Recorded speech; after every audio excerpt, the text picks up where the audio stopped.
প্রতিদিন সকালের মতো আজকের সকালে ঘুম থেকে উঠে চলে গেছিলাম ছাদে। আসলে আমার সকালটা ছাদ বাগান থেকেই শুরু হয়, কারণ ঘুম থেকে উঠে ছাদ বাগানে গিয়ে গাছদের দেখলে মনটা এমনি ভালো হয়ে যায়। তো গাছে দেখলাম যে অনেক ফুল ফুটেছে আজকে, তো ফুলগুলো প্রথমে তুলে নিয়েছিলাম।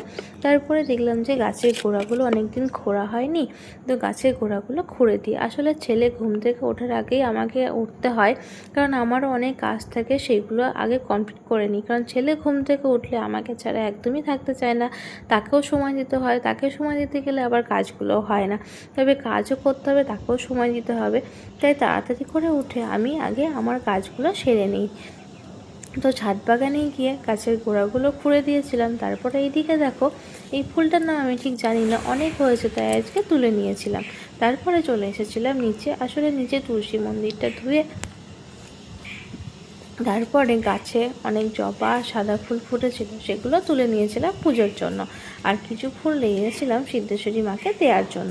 তারপরে চলে গেছিলাম ব্রাশ করতে। ব্রাশ করে নেওয়ার পরে চলে গেছিলাম আবারও ছাদে। আসলে দুদিন ধরে গঙ্গা জলের যে বোতলগুলো ছিল সেগুলো খুবই নোংরা হয়েছে, ভেবেছি পরিষ্কার করব, কিন্তু সময়ের অভাবে পরিষ্কার করা হয়ে ওঠেনি। তো আজকে সময় হয়েছে, তো বোতলগুলো ভালোভাবে পরিষ্কার করে নিয়েছি। বোতল পরিষ্কার করার পরে দেখলাম যে ছাদে অনেক পাতা পড়েছে, দুদিন ধরে ছাদটা ঠিকভাবে ঝাড় দেওয়া হয়নি সময়ের অভাবে। তো ছাদটা ভালোভাবে ঝাড় দিয়ে নিয়েছি। ছাদটা দেখো, ঝাড় দিয়ে নেওয়ার পরে কতটা পরিষ্কার লাগছে। আর ছাদ বাগানে একটু পরিষ্কার না থাকলেও দেখতে ভালো লাগে না, আর আমি তো একদমই নোংরা দেখতে পারি না। ছাদ বাগানে আমি যখনই সময় পাই পরিষ্কার রাখারই চেষ্টা করি। তো দেখো, ছাদ বাগানটা ঝাড় দেওয়ার পর কতটা সুন্দর লাগছে, আর চারিদিকে গাছ থাকলে তো আরও ভালো লাগে, তাই না? তো তোমরা কে কে আছো এরকম ছাদ বাগান করতে ভালোবাসো, অবশ্যই জানিও। তারপরে চলে এলাম নিচে, এসে দেখি ছেলে উঠে পড়েছে। ছেলেকে ঘুম থেকে তুলে দিয়ে ঠামির কাছে রেখে বিছানাটা ভালোভাবে গুছিয়ে নিয়েছিলাম। তারপরে আমিও চলে গেছিলাম ফ্রেশ হয়ে নিচে।